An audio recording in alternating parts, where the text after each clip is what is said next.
السلام عليكم على كل سكان اليوتيوب الاصليين الحقيقيين الاو جيز. سريعا كده، الانترنت الفترة الأخيرة مقلوب على دكتور اسمه ضياء العوضي. مين هو دكتور ضياء العوضي؟ هو دكتور تخدير، قعد يدي نصايح تغذية، ناس بتصدقه وناس بتفهم كلامه وناس تانية بتقول لا ده بيقول أي كلام وهو عايز ترند وعايز يتشهر. من وجهة نظري الموضوع كان رايح أبعد من كده، الموضوع مش قصة ترند. الراجل ده كان بيتكلم بيقين قوي في مصطلحاته، في الأنظمة اللي بيقولها. هنا بقى المشكلة إن لقوا دكتور ضياء متوفي في غرفته في فندق في دبي، فدي حاجة برضو صارت الجدل اكتر ما هو متصار. فعايزين ناخد جولة كده نشوف الموضوع ده ونكمل جولتنا على اللي بيحصل على السوشيال ميديا. وبالمناسبة انا مبسوط بكومنتاتكم جدا الفترة الاخيرة دي، ومبسوط جدا باللي انتوا بتعملوه ده. حاجة انا عاملها مسابقة صغيرة، اللي هيعمل على تيك توك يسمي اكونت بيرجو شورتس، ننزل كليبات بالطول لفيديوهاتنا اللي بتنزل كل يوم، واللي هيجيب مليون يبعت لي سكرين شوت ومالوش دعوه باللي هيحصل. ممكن تكسب ايفون، بلاي ستيشن 5، 200 جنيه كارت شحن، على حسب هتجيب المليون في قد ايه.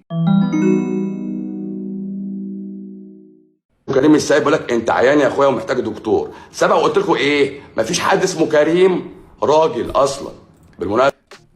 دي المشكله، يعني ما كانش شايف حد. مش عايز ارياكت على حاجه تانية ليه، الله يرحمه، بس عايز اعرف الناس بتقول ايه، الناس بتتكلم عنه ازاي. دكتور ضياء العوضي يعني حاجة سبحان الله. من ساعة وفاة الراجل ده وانا عمال اتأمل وافكر، سبحان الله موت الراجل بطريقة غريبة جدا. انا مش هتكلم في امر الغموض اللي الراجل اتوفى بيه ده، يعني امر ليه جهات معنية تحقق فيه وربنا يوفقهم في الموضوع، بس انا بتكلم على حالة الجدل اللي حصل. ان الراجل ده كان عنده بعض الاراء الطبية، وكان في هجوم شديد على الاراء الطبية دي من بعض الناس، وان الناس دي كانت عايزه تخرس الراجل.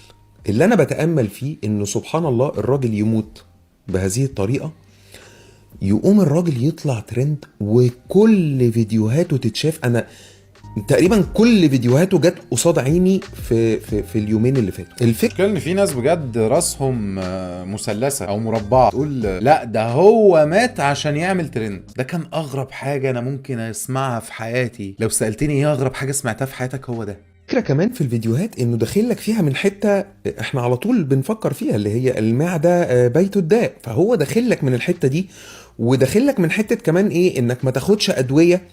وفي ناس اتهرت ادوية، كلنا تقريبا اتهرينا ادوية، فهو طالع بيحارب لك الفكرة دي.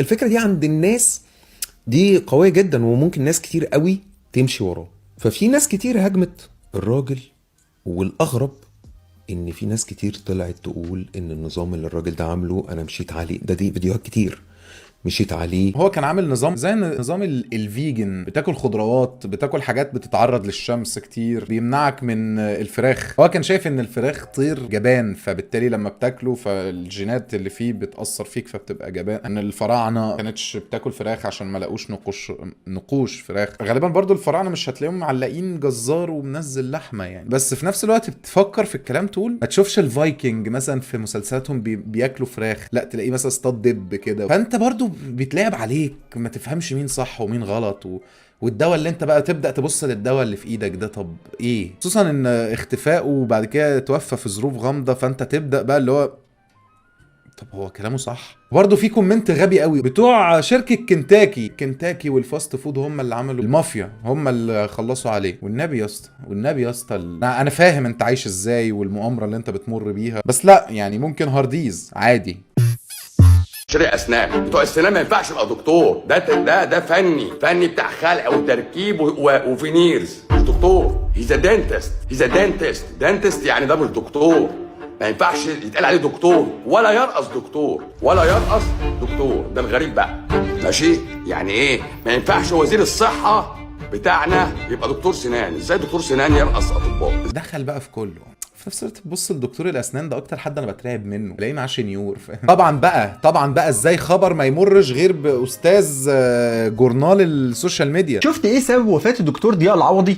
ما شفتش. تعال. بعد ما الشرطه اكتشفت يوم الاحد اللي فات وفاه الدكتور ضياء العوضي في اوضته في اوتيل في دبي، والشرطه هناك عرفت ان هو ضياء العوضي بعد ما شافت الباسبور بتاعه موجود معاه في الاوضه، والشرطه هناك عرضت جثمانه على الطب الشرعي في دبي عشان يعرفوا ايه سبب الوفاه بالظبط. مصادر بتقول ان نتيجه التشريح الاوليه للطب الشرعي بيقول ان الوفاه كانت طبيعيه، وان الوفاه جت نتيجه جلطه في القلب. يعني لغايه اللحظه دي مفيش اي شبهه جنائيه في وفاه الدكتور ضياء العوضي، وان المفروض ان الجهات المختصه هناك بلغت اسرته بسبب الوفاه. وكده احنا مستنيين التقرير الرسمي من شرطه دبي عشان يقولوا ايه سبب الوفاه بالظبط. والمفروض خلال ساعات هيتنقل جثمان ضياء العوضي من دبي لمصر عشان يدفن فيها، والقنصليه المصريه في دبي بتتابع مع الشرطه الاماراتيه لحظه بلحظه عشان يطلعوا شهاده وفاه ويعرفوا ايه سبب الوفاه بالظبط. الغريب ان لغايه دلوقتي في ناس شايفه ان في ايادي خفيه ورا وفاه ضياء العوضي. انت بقى تفتكر في سر ورا وفاه الدكتور ضياء العوضي دلوقتي ولا لا؟ ايه السبب برضو معلش؟ تلاقي بقى فيديوهات على اليوتيوب سبب اختفاء ثم وفاة دكتور ضياء العوضي، وتخش تلاقي بس بيقول لك احداث. يعني اكل فول ولا اروح اكل جبنه بطماطم؟ اعمل ايه؟ طب انا كل يوم باكل صدور فراخ، اشوح ايه؟ طيب حتى الاكل يعني ولا سوشيال ميديا، بقى في برين روت، تعفن دماغي من السوشيال ميديا، وبقى في الاكل مضر، وفي بلبن يحط لك 3400 الف كالوري في طبق قد كده اهو. انت بتديني مقاومه انسولين في ايدي، اديني حقنه انسولين معاها هاكلها حاضر. وانا بعلق على الممثلين وبقول انا لو كنت مكانها كنت عملت الدور باتقان. انا في اقل اعلان عملته. يا حبيبي يا رسول الله. خير، كل سنه وانتم طيبين. عاملين ايه؟ عاملين فول الماسوتي؟ ممكن اشوف؟ يس. اوريه هنا. انت عارفه ان انت كسبتي معانا النهارده 15% خصم بمناسبه ان انت عامله فول الماسوتي؟ يا الحظ بقى. يلا بينا. يا الحظ بقى. الله يا فنانه، ايه ده؟ ده رياكشن طبيعي، انا مش حاسس ان انتي خالص بتمثلي. الاوسكار مسألة وقت. يا الحظ بقى. جبل إيفرست جنبي ولا حاجة، لأني على القمة، قمة العالم. برج دبي جنبي ولا حاجة، برج دبي جنبي ولا حاجة. اول ما اشتريت سماعه اوريجينال من المترو وانا في محطه العتبه، سمعت اغنيه ماونت ايفرست كده بالظبط. جبل إيفرست جنبي ولا حاجة. هي الفيديو بس بتقولك ازاي البتاع ده اتشهر الاغنيه دي، لأني على القمة، قمة العالم. بس تفهم ان هي ثانويه عامه، يعني تبص لها كده دي ثانويه عامه. هتقولي عرفت ازاي؟ باين. برج دبي جنبي ولا حاجة.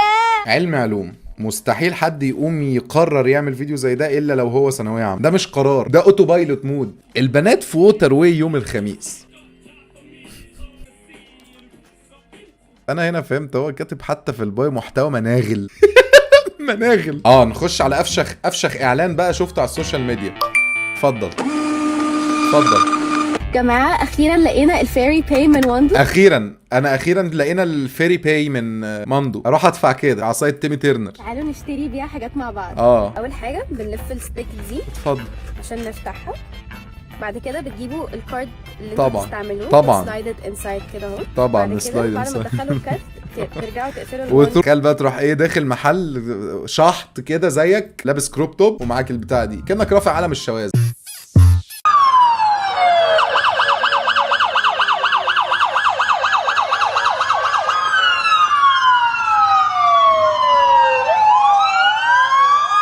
سيادة المستثار، عمل فني بيقول لك غريب للفنان السوري خزيمة العايد في معرض بدبي. انا ما اعرفش دبي دي، احس ان هي جزيرة ابستين مؤخرا، حاجات غريبة. ايه اللي بيحصل؟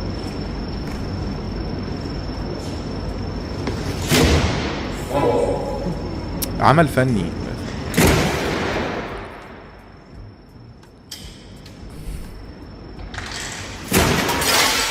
مش محتاج بقى اقول لك ان اكيد ابن اختك عمل فني احسن من ده كذا مره.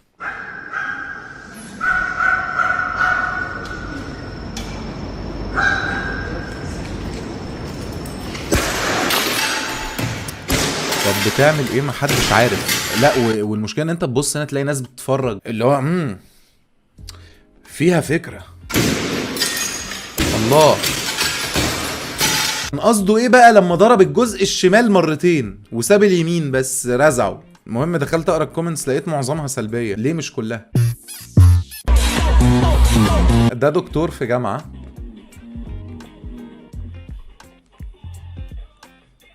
هو كان مبسوط شويتين يعني. ما عبرش على اللي في قلبه، ده ما حدش جه راح مديله يعني فاهم، عبر له على اللي هو عايزه، فطلعت الطاقه في حاجه تانية. اشوفكم بكره فيديو جديد. مبسوط بالاستمراريه، مطبق عشان اعمل لكم الفيديو النهارده. في ناس تقعد تقول لي خد ال10 دقايق بتوعك يا ابني، خد يا ابني كل يوم يا ابني باجي اشقر عليك يا ابني. هي دي كلمه شكرا، هو ده الاو جي اخي. السلام عليكم.